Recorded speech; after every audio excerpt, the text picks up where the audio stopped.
If you'd rather read the article version of this video, you can do so at 1a1gaming.com, linked in the description. Final Fantasy VII is a game about a lot of things. It tries to tackle a lot of subjects with its narrative, and intends to push gameplay in a lot of different directions. It was an attempt at reaching for the cinematic breadth of film, in a time where the closest we'd gotten were FMV games. It's a game that tried to be new and fresh in terms of tech, aesthetic, world, and characters, gameplay, and more. It's funny that people criticize Modern Square for trying to cater to the masses, when Final Fantasy VII was all about trying to capture a demographic they'd never been able to grasp before with the series: the Western audience. They didn't decide to include a snowboarding minigame by throwing darts at a wall.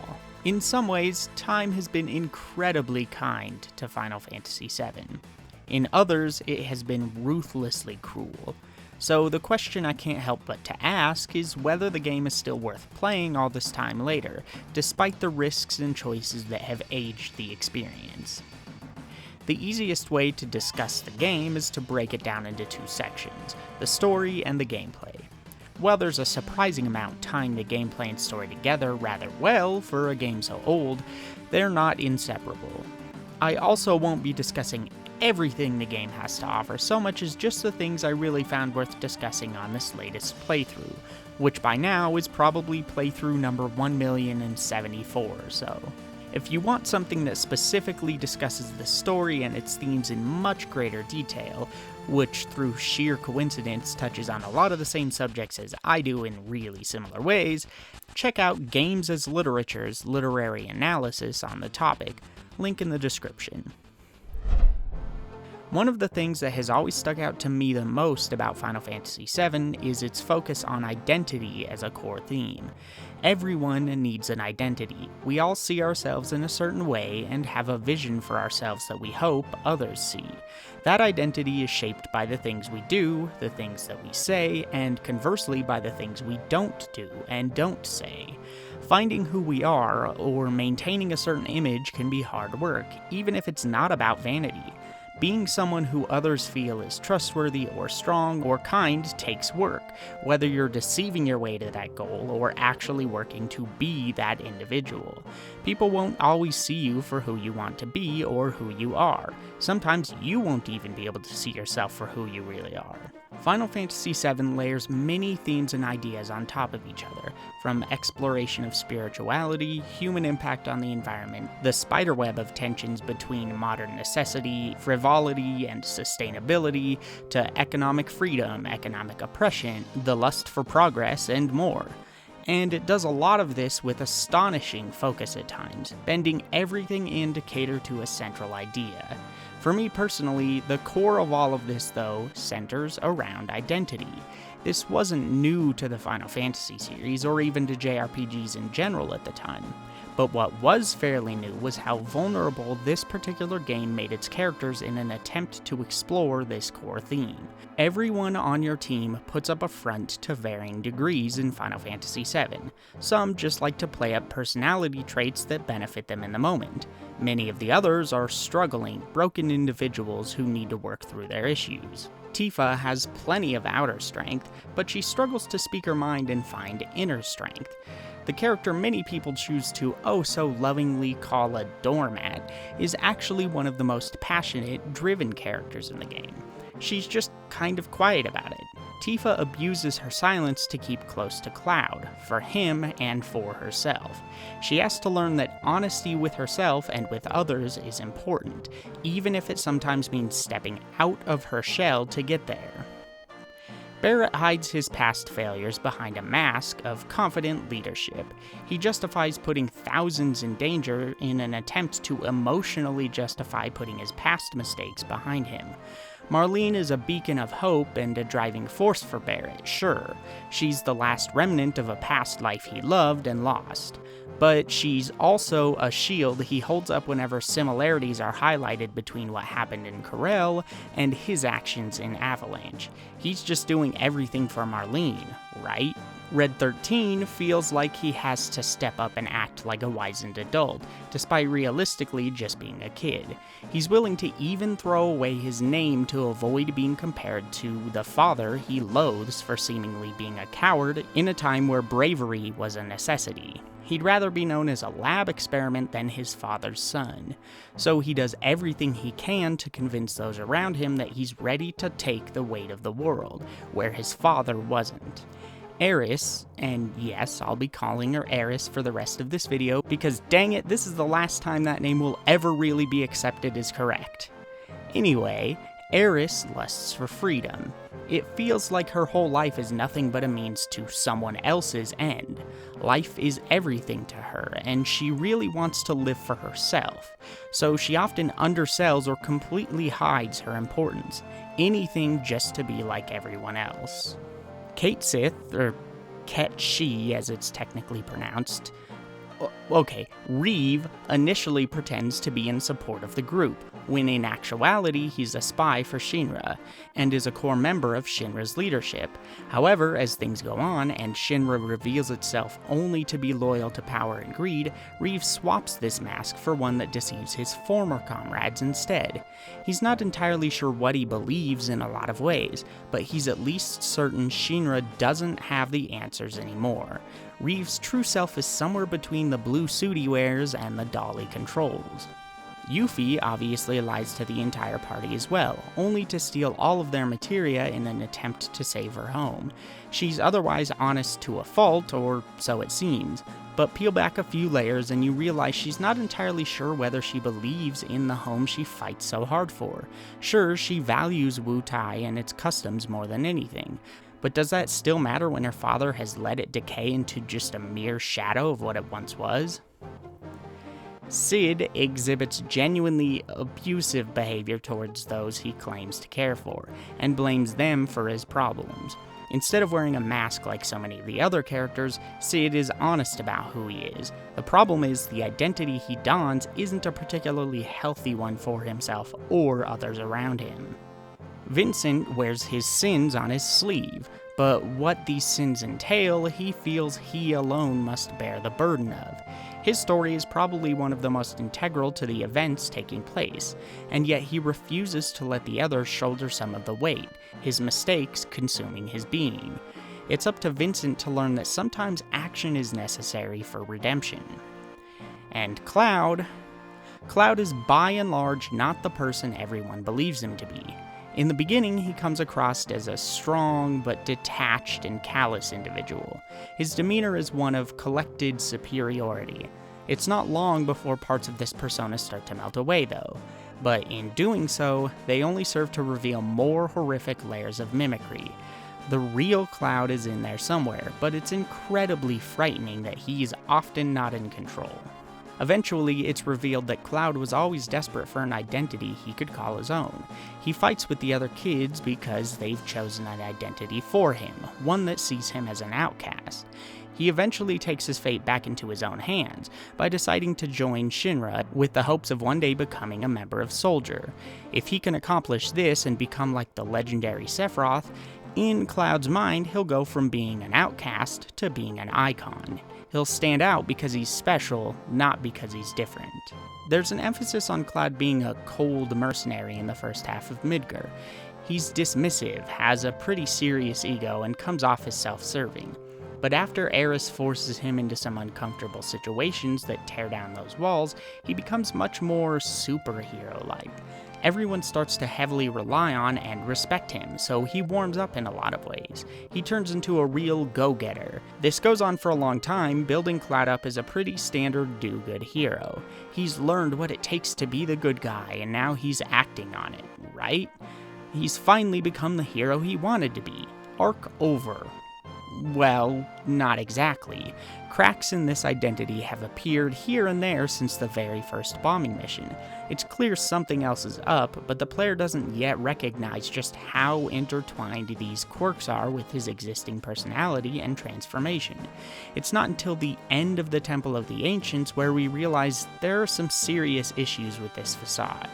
In a moment that certainly shocked me for one, Cloud starts pummeling Aeris, the perceived heroine of the story. Barrett has to shoot him to stop his tirade. This is frightening enough, but it gets worse when he pulls his sword on Aeris in the Forgotten City a short while later. The player has no choice in the matter but to struggle or further raise their sword against her.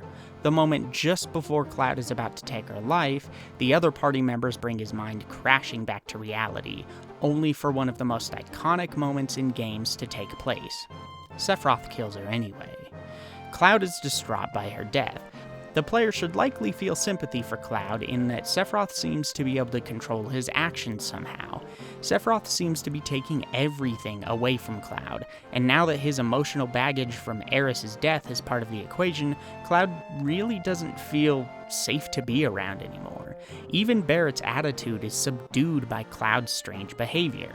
That insecure child inside Cloud is resurfacing and mixing with the crazy, superpowered, hero-obsessed mega-soldier he's become. And you can no longer trust that he's in control. Is he about to become another Sephiroth? This recontextualizes all of the fun moments where he acts like things are normal or makes jokes from this point through to when he's lost in the North Crater. You can totally view the lighthearted moments straight on, as simple jokes and a bit of fun, but they also give off this messed up, unhinged vibe in context of the wider story. Cloud's a dude who just lost someone close to him not long after beating the hell out of them against his own will, and now he's just casually about to snowboard down a mountain. I find it really unsettling in a great way. He seems so sure of himself and his mission the whole way, even up to the point where Sephiroth finally confronts him with visions of Nibelheim. But then Tifa finally admits that he's been wrong about his past. She tells him he's not who he says he is. That's why it's important that she's sort of been his rock this whole time. She kept him mostly grounded, so if he can't trust Tifa, who can he trust? Without her reaffirming his sense of identity, who is he? Cloud tries to act tough and in control at this point, but he's obviously not, and it's not long before he breaks down. This reframes the previous issues where he hits Aeris and where he draws his sword against her. Instead of it feeling like some sort of unstoppable control Sephiroth has over Cloud, it starts to instead feel like Cloud has some active role in his abusive, dangerous behavior. His mental state is allowing these actions to take place just as much as Jenova's cells and Sephiroth's influence are. Cloud's willingness to succumb to these actions is arguably proven true after he and Tifa fall into the lifestream. As far as we know, Jenova's cells are still inside of him, and Sephiroth should theoretically have more control over Cloud's actions than ever now.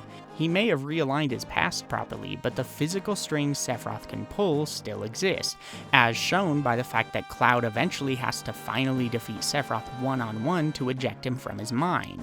Despite this, he has no more episodes after he recovers from the Mako poisoning, no more bouts of violence, no more strange behavior.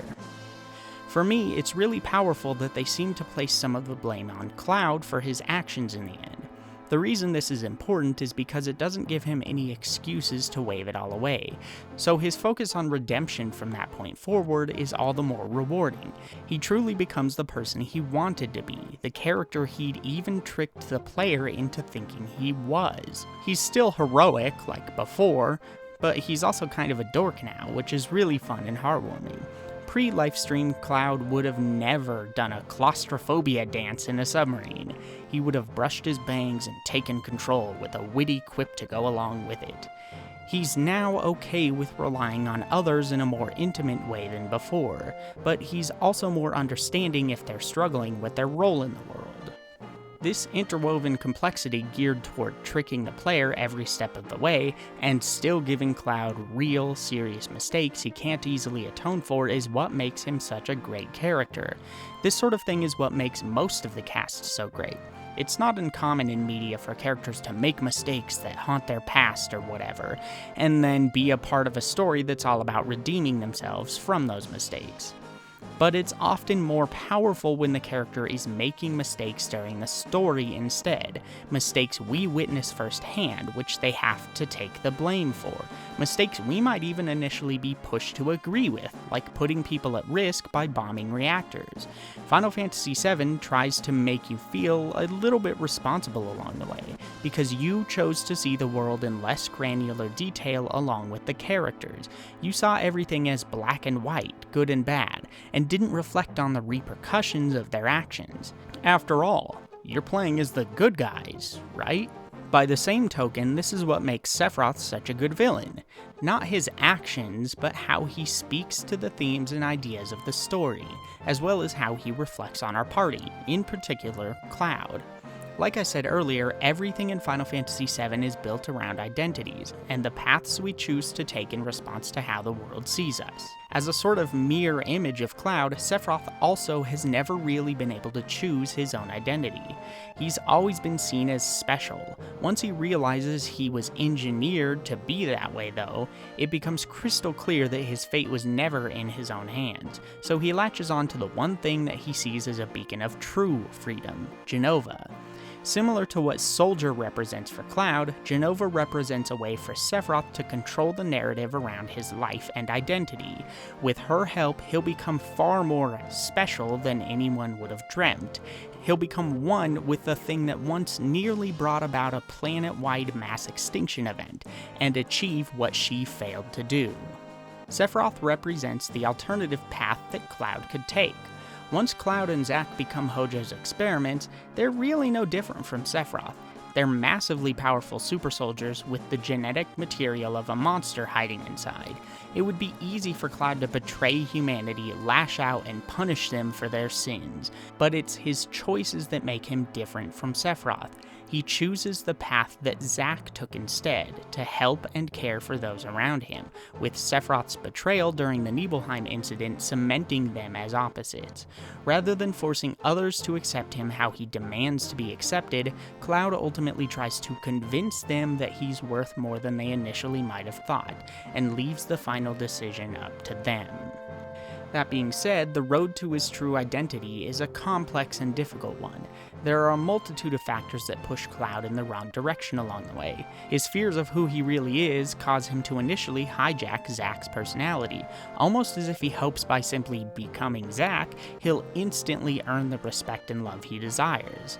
Aeris doesn't exactly help either. Since she has a past with Zack, Aeris greatly values the version of Cloud that wears the mask of her ex-boyfriend. Not intentionally, of course, she simply can't help but to find the similarities alluring. But this reinforces that fake persona. Everything that happens before Cloud finds his true self again leads to the impression that Aeris and Cloud are perfect for each other.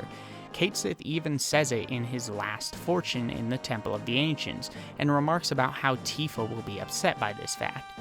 But then after Cloud's rebirth, we see how much more intimate the relationship between Tifa and Cloud are. Their connection is true, and if anything, it's supposed to contrast with the shallow nature of the romantic side of Cloud and Aeris' relationship.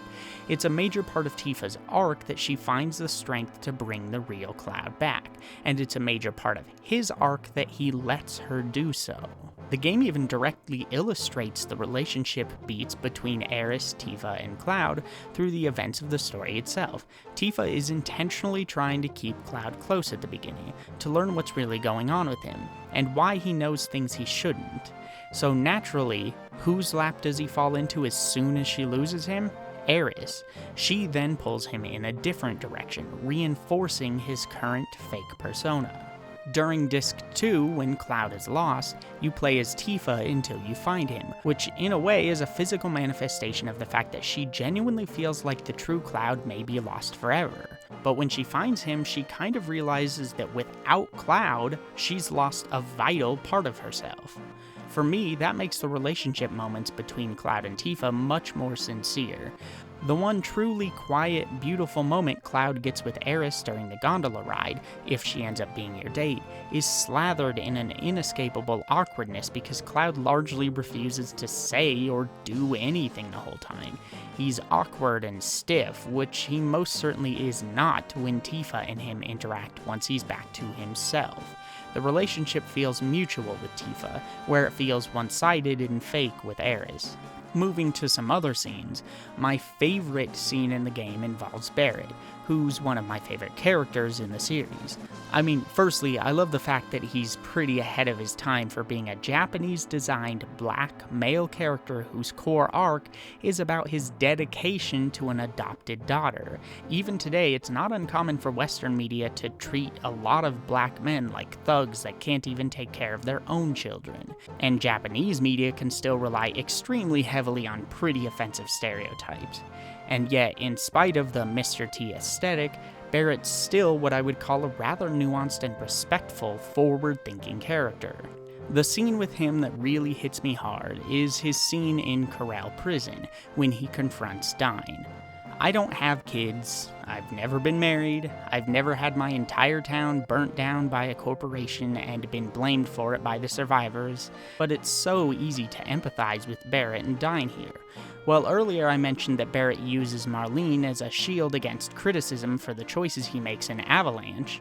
I think this scene is the point where he begins to realize this is actually the case, and it will take some time to reconcile with the fact that he can't use her to erase his actions or his past. It's not that he doesn't care about Marlene, but Barret doesn't want to admit that some of his actions have been just as unconcerned with the human cost as the things Shinra are willing to do. It isn't until he confronts Dyne, who has all but completely let cruelty take hold of his heart, that Barret recognizes what he's beginning to look like from the perspective of others. His passion for the planet and obsession with keeping those he cares about safe do not give him a golden ticket to harm thousands of others, even inadvertently. This is personally my favorite scene in the entire series and gets to me every time I watch it. It's painful to watch Dyne admit that he's beyond saving, and even more heart-wrenching to see Barret realize he's sprinting down the same path. But instead of give up, he decides to truly be selfless in his actions for once. After Dyne's death, Barret begins to truly fight for the planet and for Marlene. Having accepted that his hands will never be clean, he's determined to, at the very least, not dirty them any further. This leads to Barret focusing more and more on educating himself, keeping calm when necessary, and even understanding that leadership qualities are far more nuanced than just being brave, intelligent, driven, and having a commanding voice and a big gun. While Final Fantasy VII's cast has a lot of great moments like this, it's not all perfect. Vincent and Cait Sith in particular struggle to fit in. Both are fantastic ideas and in some ways are vital to understanding the core plot. But at the same time, Vincent doesn't quite seem to get enough time to develop correctly unless you have him in your party the entire time. And Cait Sith struggles to really demonstrate the quality of Reeve's arc. It doesn't help that he randomly and abruptly forces himself on the party in the Gold Saucer. As soon as the party reaches Gongaga, they start to wonder if a spy is with them, but they don't put two and two together. I think adding a few scenes concerning trying to find the spy could have really helped make Cait Sith's early part of the story feel more organic, particularly if he's the one that convincingly throws them off of his trail. Also, they should have put a lot less emotional emphasis on Cait Sith sacrificing himself at the end of the Temple of the Ancients, particularly since a new one shows up directly afterwards. Maybe they should have emphasized the change in Reeve's heart rather than the sacrifice. I also feel like Aeris's arc in relation to Cloud's is significantly weaker if you don't use her in your party basically the entire time up to her death. I don't have a problem with her romance with Cloud because it's fleeting and melodramatic like some Hollywood romantic comedy where they meet and fall deeply in love within a week or whatever. I truly do just think they don't get enough time together to make it feel particularly convincing. And if you don't use her in your party, they have a really small handful of interactions before the climax of the first disc starts to close in, forcing the weight of those scenes to stand on a pretty feeble foundation, again specifically when related to Cloud and Aeris's relationship. That's why, as outlined above when discussing Cloud's relationship with Tifa, I personally feel like this was intentional as a way to illustrate why Cloud and Tifa have a stronger bond, whereas Aeris's bond is stronger with Zack. One of the other, bigger issues is the localization of the game. There are definitely times when it's really solid, really faithful, or really creative in how it transfers the meaning of something in Japanese to a clever analog in English, but there are also a lot of times where it can be incredibly difficult to follow, particularly if you don't know the story by heart. Take this interaction between Cloud and Tifa. Cloud decides to ask Tifa where she was specifically when he and Sephiroth went to Nibelheim. She asks if they saw each other, then Cloud says, "the other time," with Tifa responding by saying she doesn't remember. If you're on your first playthrough, this just kinda sounds like a series of non-sequiturs being thrown back and forth. It sounds kind of like an AI that knows English words and sentence structure, but can't understand how to create proper responses during conversations. If you instead already know the plot really well, it seems like the line that's messing everything up is when Cloud says, "the other time." Normally, this line sounds like Cloud is trying to reference another time he went to Nibelheim with Sephiroth, which doesn't actually exist. But in actuality, I think the line was just mistranslated, and Cloud was attempting to clarify that he's referring to the day before she escorted them to the reactor. So the corrected interaction would be Cloud asking where Tifa was when they arrived. She's unsure what he means and asks if he means during the mission. He responds by saying, "No, I meant, did we meet the day before we went to the reactor?" She then says no, she doesn't remember if they did because it was 5 years ago. In reality, Cloud doesn't remember meeting her before the mission because he was hiding from her. Tifa, however, thinks he wasn't there at all, so she's worried she'll mess with his mental state if she admits that the last time she remembers talking to him was actually 7 years ago. There are a lot of lines throughout like this that feel random or alien. People often bring up issues like, "this guy are sick," but there really isn't much of that in the game, even in the original release. At least no more than you'd find in your average localized RPG at the time. And even then, generally you can still understand what these sorts of lines are trying to say. Instead, it seems like the primary issue comes down to the likely strict deadline of the localization effort, along with the density of the Japanese language when compared to English. A lot of people don't seem to realize this, but the original English localization effort for Final Fantasy VII was actually handled by the Japanese development team themselves, with ports to other Western languages being based on this English version. From what I understand, the reason for this was because the team was unhappy with the liberties that had been taken with Final Fantasy VI's script in the West. So technically, it's arguable that Aeris isn't any more incorrect than Aerith, nor are any of the other changes to the overall story that they made.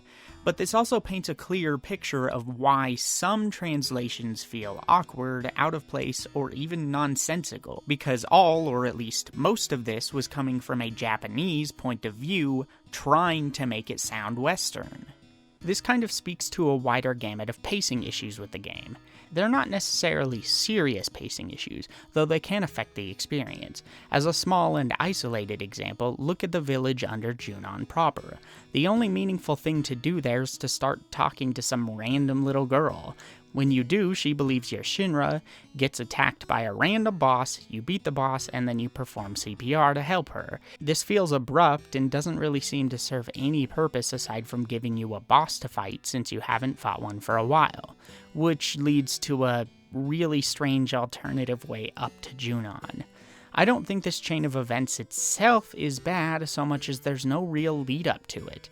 Heck, if you happen to talk to the girl before you talk to the Shinra soldier guarding the door to Junon, you don't even know that there's anything stopping you from moving forward in the first place. It feels so sudden and then it's just over. Like, I get that your help is what earns Priscilla's trust so that she'll let you whistle for Mr. Dolphin, which sounds like a fever dream saying it out loud.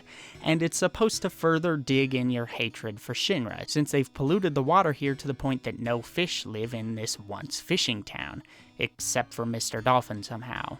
and they don't even let these people up to actual Junon proper. It just feels like rushed padding, an excuse created purely to lead to the next segment where Cloud is forced to pretend to be a Shinra soldier again.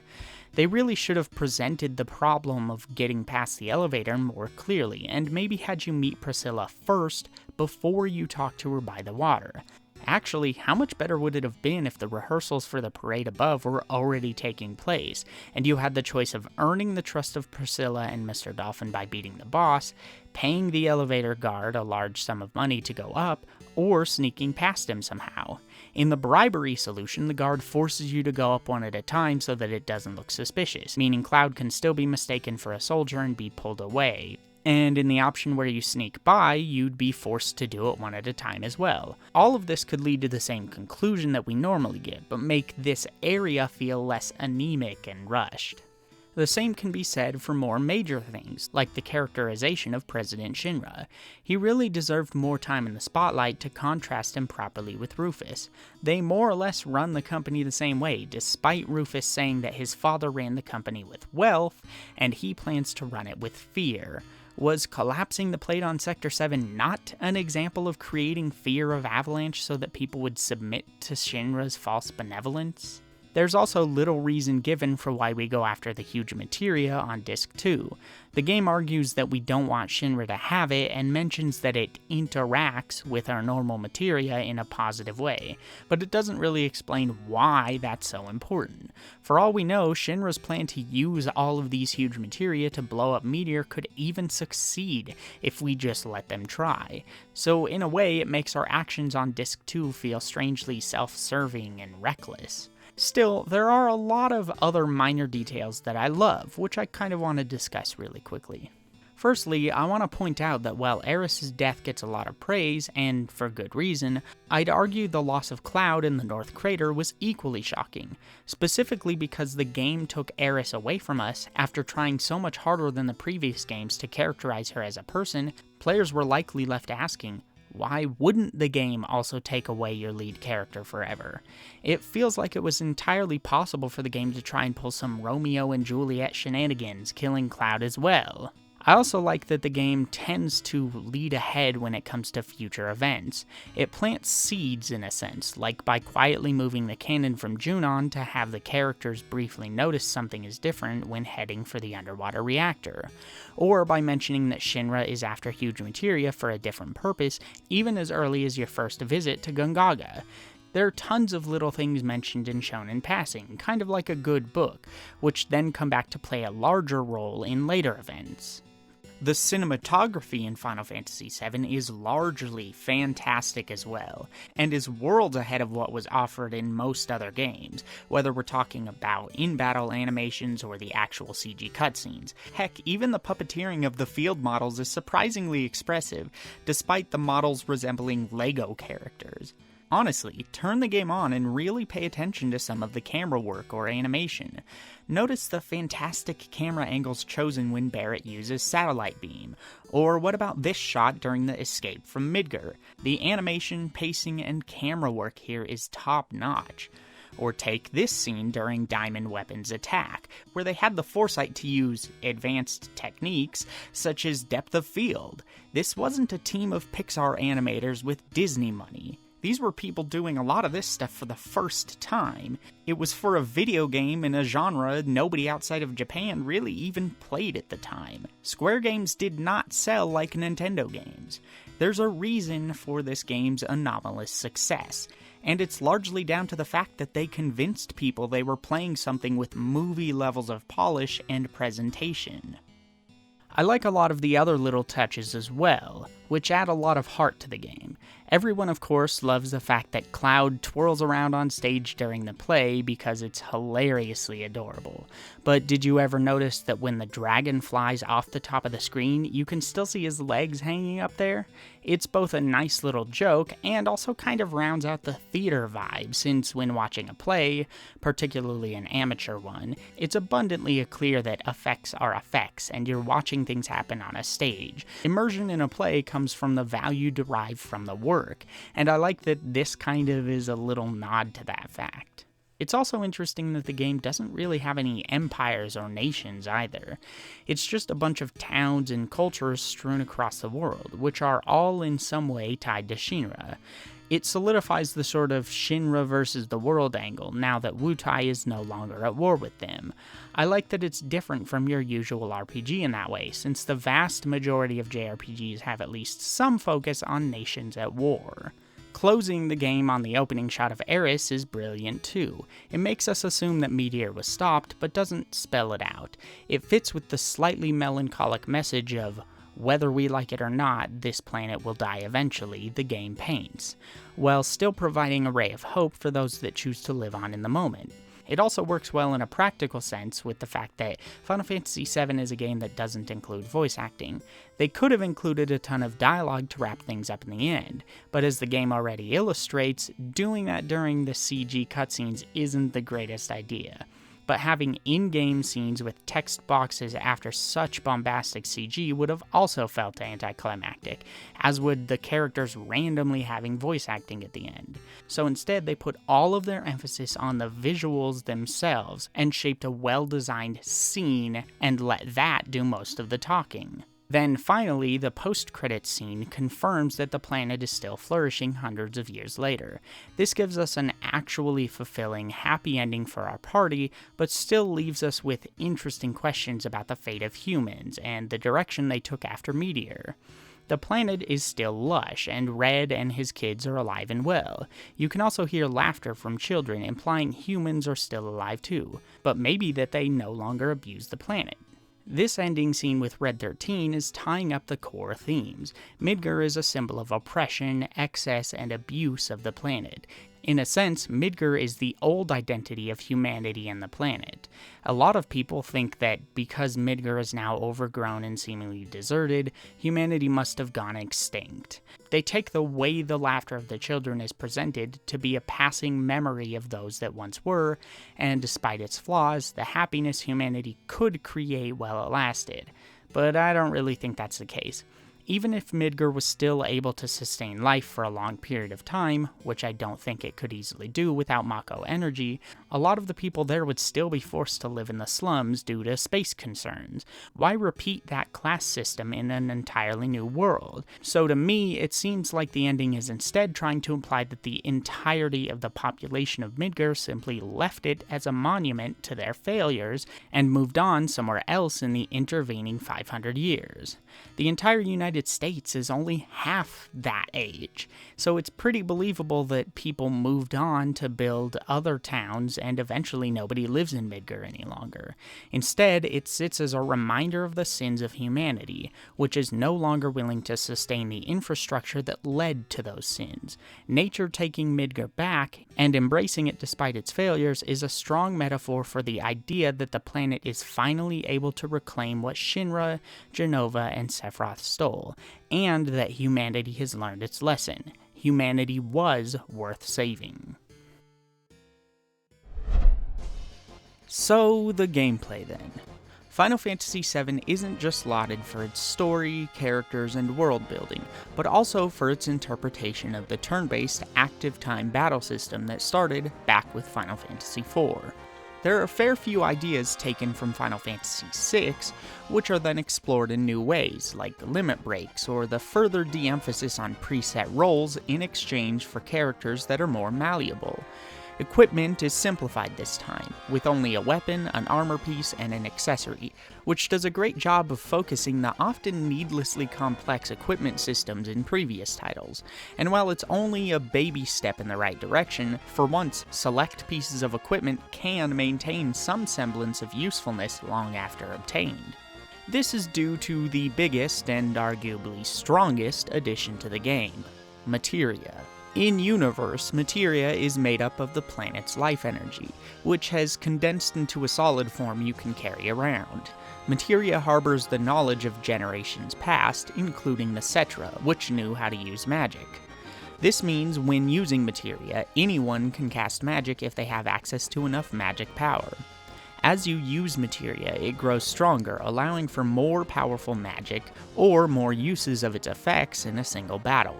This on its own wouldn't be particularly interesting. It's not wholly different from how the magic system worked in 6, or even games like Final Fantasy I, where you could buy spells outright. What makes the Materia system fantastic, and arguably one of the most versatile and player-driven systems in the series, is that materia can interact with each other when placed in your equipment. Basically, every weapon and piece of armor the player obtains will also have a set of materia slots. This is what allows certain equipment to stay useful over time, because some slots make materia grow 2 times or even 3 times as fast as usual, while some equipment stops growth altogether. Some equipment has more slots for more materia, while some might have more connected slots so that you can pair more materia together. Some materia pairings on your weapon will imbue your weapon with special offensive properties based on the materia, and the same can be done defensively if you pair them on your armor. Materia pairings can be incredibly deep, probably even deeper than many veterans of the game realize. This is thanks to blue support materia, which augment magic, summon, and command materia, and work extremely well in conjunction with certain independent materia. For the most simple example that everybody knows, pairing a restore materia with the support materia all will allow you to use cure on a group rather than just on individuals. Pairing poison with added effect on your weapon will give you a chance to poison the enemy when you attack them physically, but will also help resist poison if placed on your armor instead. There are a lot of support materia options, including elemental to add the element of the connected materia to your weapon or armor, added cut, which will make your character do an extra attack with the paired action, counter, which will counter attack with the paired command materia, magic counter, which does the same with magic materia, HP absorb and MP absorb to heal or recharge MP when using the paired materia, sneak attack, which allows you to automatically use the paired materia as a free turn at the start of the battle, or even final attack, which will use that paired materia when the character dies. There are other support materia, but you get the idea. The way these combinations can be set up are numerous. A player can use sneak attack with steal, enabling them to stock up on items for free as they explore, or they can pair it with a powerful summon to wipe enemies out before the battle even starts.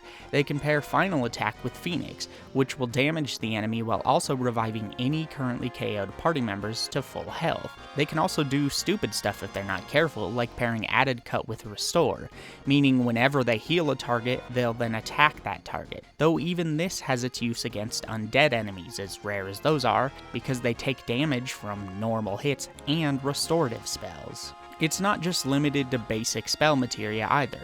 Added effect is incredibly powerful because you can pair it with everything from time materia to slow the enemy down when you hit them, to Hades, which can inflict a host of different status effects on hit.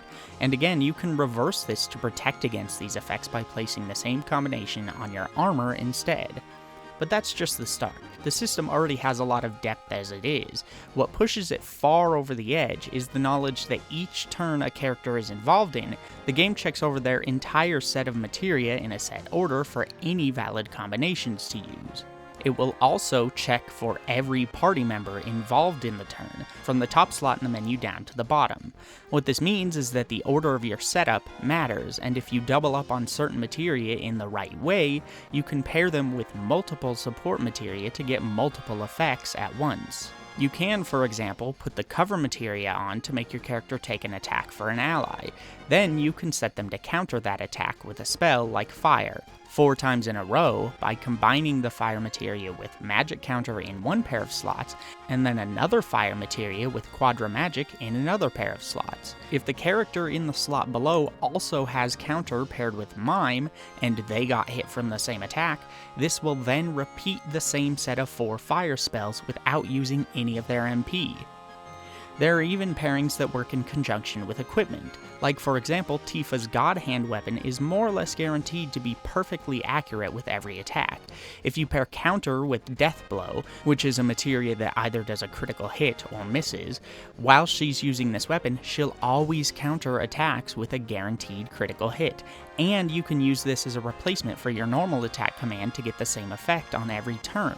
Pair another Death Blow with added cut, and she'll add a normal attack on top of that. 4.8 Productions has a great video on just how flexible this system is, which includes ways to summon Knights of the Round 7 times in a row at the start of a battle, or use 4-cut enough times to total 24 attacks in a single turn. He even discusses some more clever combinations, like combining Steal as well, which steals from an enemy when you use it with the paired materia, with Knights of the Round to steal from all enemies 13 times, or pairing Sneak Attack with Steal while you have the Mega All materia on, so that at the start of nearly every battle you can steal from every enemy free of charge. Independent materia like Mega All and Cover play well with support materia, because you can use them together to force certain effects, and if you're willing to master a ton of Mime materia, you can create all kinds of insane combinations. The materia system is the first time, and really kind of the only time, where the abilities in a Final Fantasy are more systemic than static. The development team set up a bunch of effects that occur when a materia is used, and then let the system freely use those effects largely without limitation. While materia still offers the breadth of previous systems, it's also extremely deep in comparison.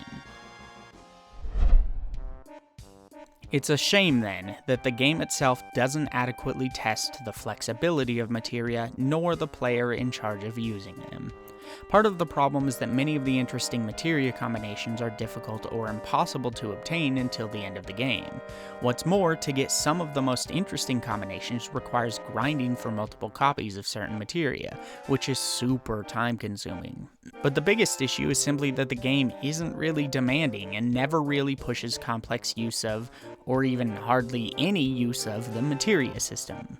A couple of years ago, I uploaded 2 series of videos on the issue, where I fought all of the story bosses in the game. In one series, I turned random encounters off the entire time, so that the only fights I completed were ones I was forced into.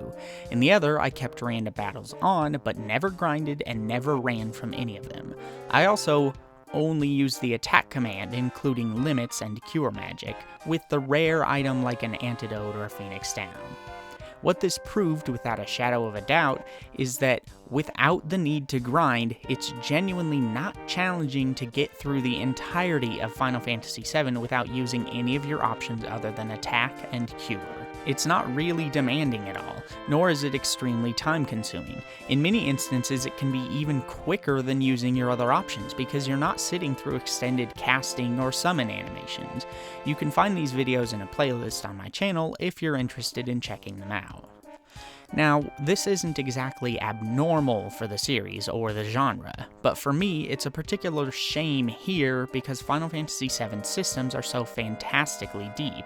The interesting thing is that I've both had many people tell me I'm lying or cheating because that's impossible, but I've also had people concede that the game isn't challenging, but that it doesn't matter whether the game is balanced well or not. And I want to be clear here, the issue isn't that Final Fantasy VII is easy, that's subjective.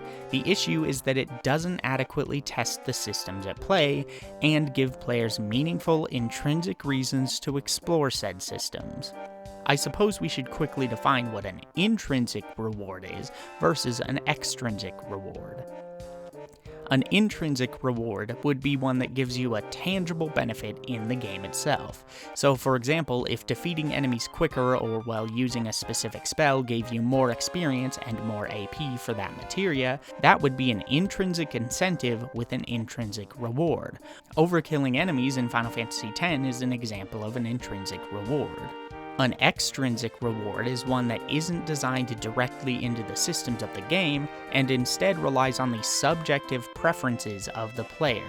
So, having more fun by choosing to use more of your options is extrinsic, because the game doesn't really support or respond to your choice to use more options, or may even respond negatively if those choices are less optimal than what it wants.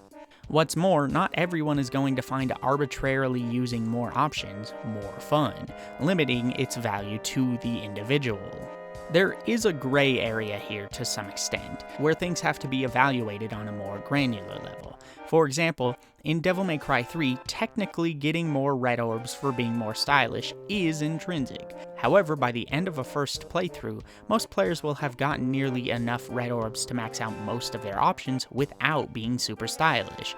As such, this reward loses a lot of its value for your average player, and it's a fairly weak intrinsic reward. Conversely, time spent is usually an extrinsic factor.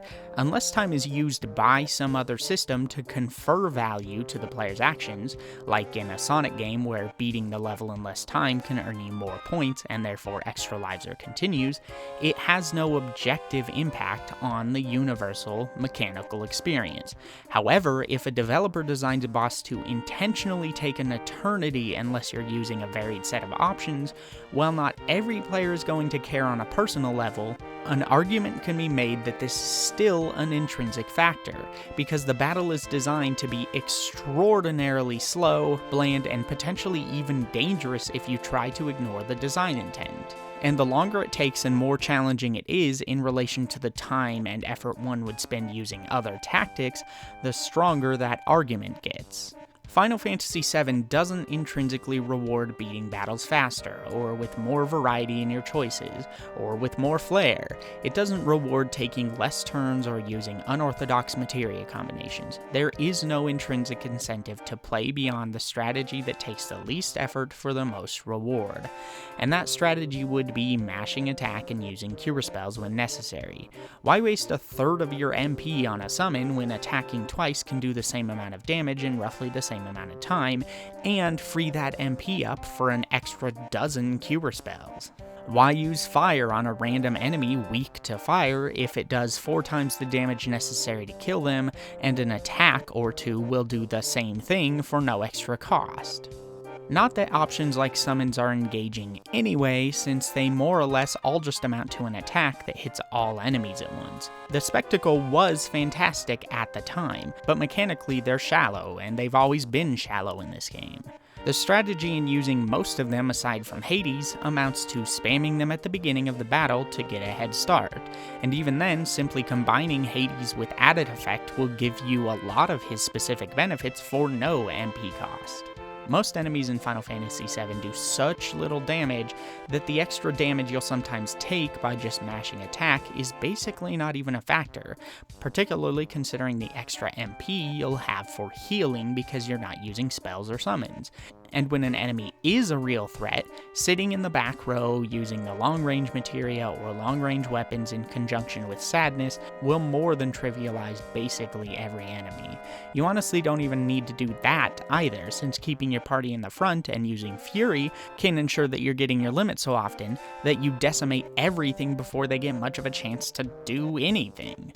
There are exceptions, of course. A handful of fights require minor amounts of strategy, like not defeating both heads of Schizo at once so that the final attacks can be staggered, or keeping Eris alive when you're in the Temple of the Ancients if you haven't been using her and she's therefore underleveled.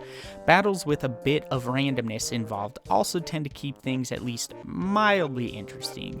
Carry armor can pick up any of your party members, so if it picks up someone like Cloud or Barret, you might find yourself in a marginally tougher encounter, since you'll lose access to powerful limits like Meteor Rain or Anger Max. This issue is exacerbated by the fact that every character can play every role. This is a great idea in theory, but what it usually means is everyone just becomes a jack of all trades and master of everything. There's no reason to specialize characters, despite them clearly being predisposed to specialization in terms of their stats, so their biggest defining factor ends up being their limit breaks. But that also makes it so that many of your allies are just objectively stronger than others. Why use Tifa with her limit that requires skill to utilize well, when you could just spam Stardust Ray, Meteor Rain, and Anger Max? Yuffie and Cid are both basically interchangeable with Barret or Red 13 in terms of what their strongest limits accomplish, though since Red has Lunatic High, which gives everyone haste and massively boosts Red's defense, I'd say he easily wins out, and Barret is largely long range with most of his weapons, meaning you can keep his damage high while keeping him safe, without using a long range materia, unlike Yuffie or Cid. Kate Sith's slots is another one that requires skill to use, meaning it can be useless if you mess it up, and his dice is basically random.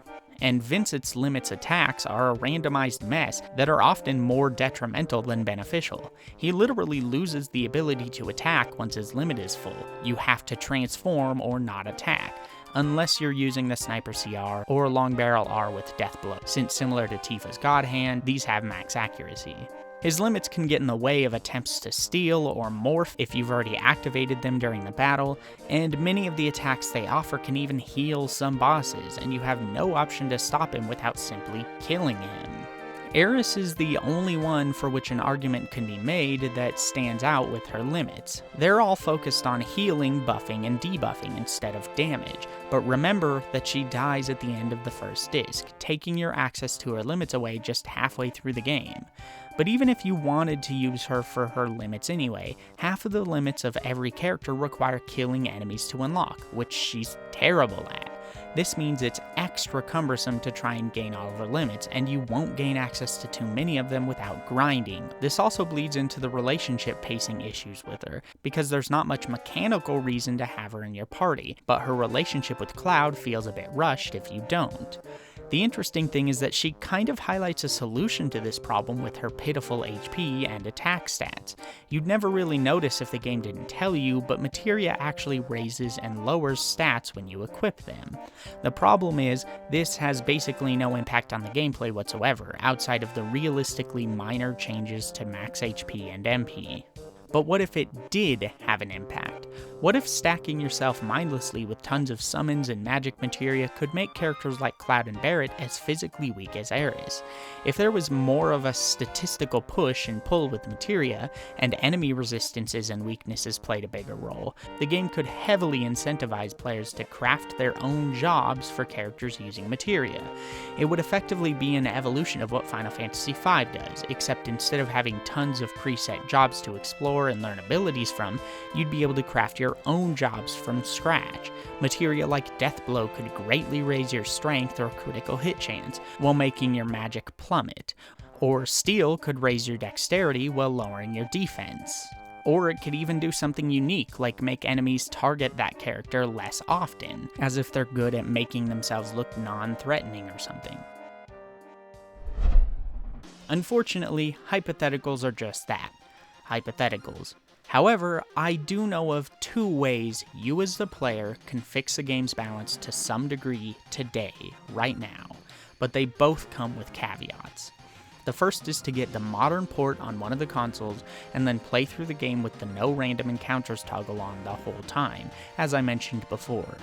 The game is significantly more balanced this way, with clever strategies becoming a mandatory part of the experience. This does unfortunately limit what options you can use, because basically none of your materia will reach their final growth levels by the end, and you won't get too many limit breaks either. Money is also rather tight most of the way through, but it also genuinely makes the game far more challenging in a way that forces the player to think about how they're going to tackle fights.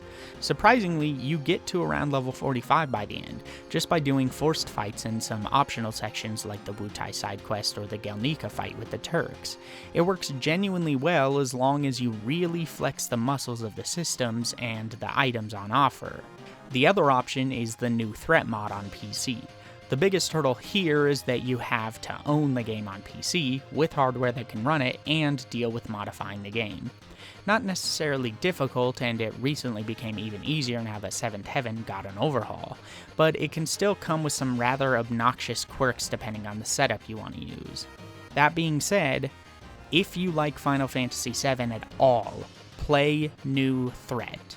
I know it sounds like a mod designed for masochists and people who want a goofy experience. People like to show the crazy stuff off when they talk about it, like the secret, difficult new super bosses, or the fact that you can keep Eris in your party after Disc 1 if you want.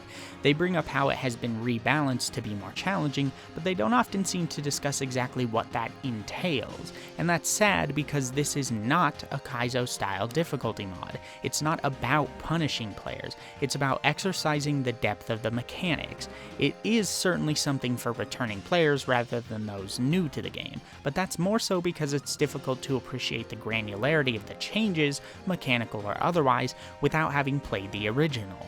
New Threat is maybe marginally more difficult than a no encounters run playthrough for the most part, which I would consider to be like a normal difficulty mode for the game if the vanilla experience is like playing on easy.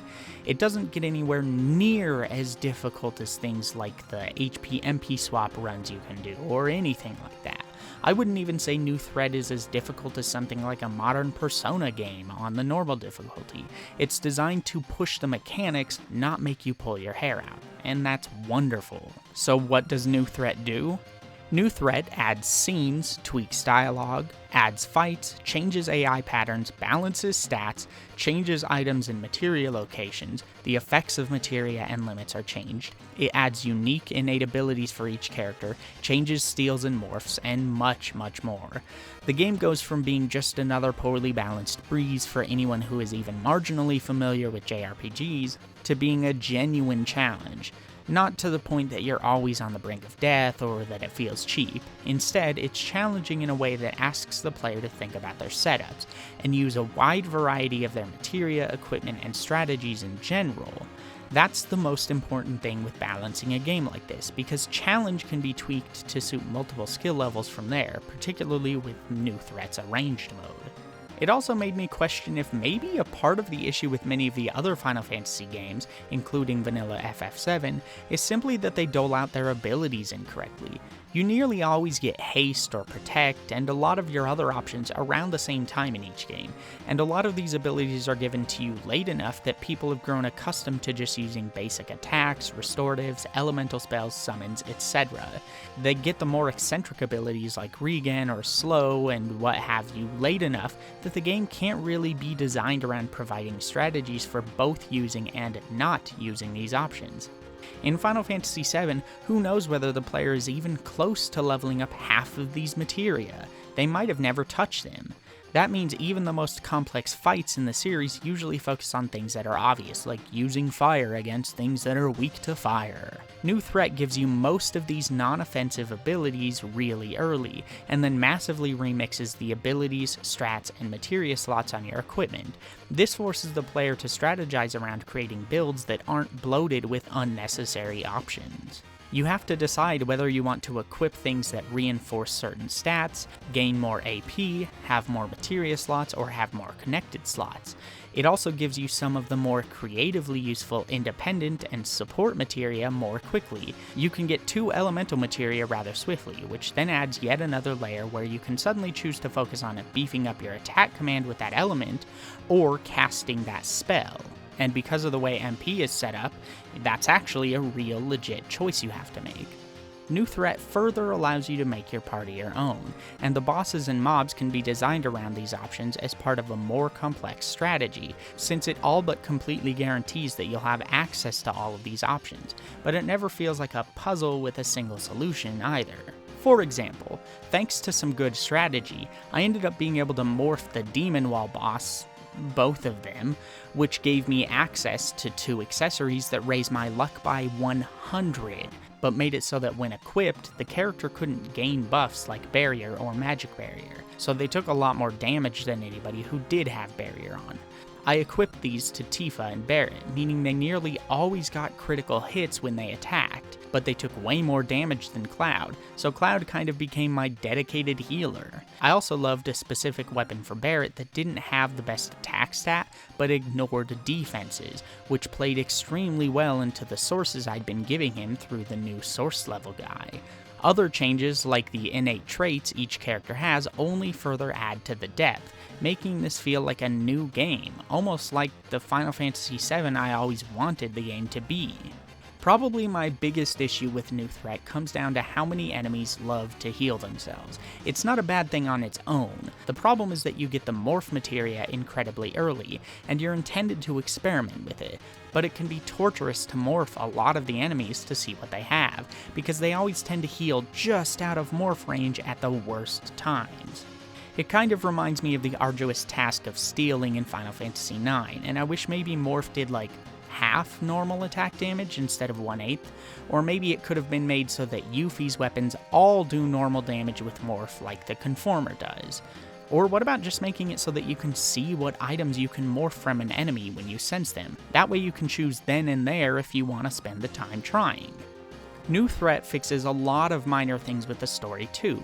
Remember how I mentioned that the game really never explains why we're going after the huge materia instead of letting Shinra try and blow up Meteor with it? Well, New Threat changes this by putting in a few lines about how there's so much life energy built up in huge materia that the planet will struggle to survive if they aren't eventually returned to the life stream.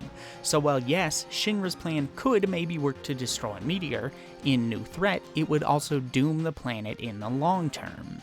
New Threat is fantastic for a second, third, or 437th playthrough. It's not perfect, and maybe one day I'll give it its own dedicated critique because it definitely deserves it, but regardless, I can't recommend it enough. As for the vanilla version of Final Fantasy VII, I can still recommend it too, but it comes with a lot of caveats, because in a lot of ways it's not the most well-designed game. It feels strangely laser-focused in some ways, and also like a complete mess in others. I think its biggest shortcoming is definitely that it asks too little of its own breathtaking systems. But if you're okay with that, it's still worth playing through even today. It's still my favorite game of all time, and probably always will be. Well, depending on how the remake goes, which we'll be getting to soon, hint hint. But what do you guys think? Have you still somehow not played through Final Fantasy VII? Why not? If you have, what did you think? Do you believe it still holds up? Sound off in the comments below and I'll see you next time.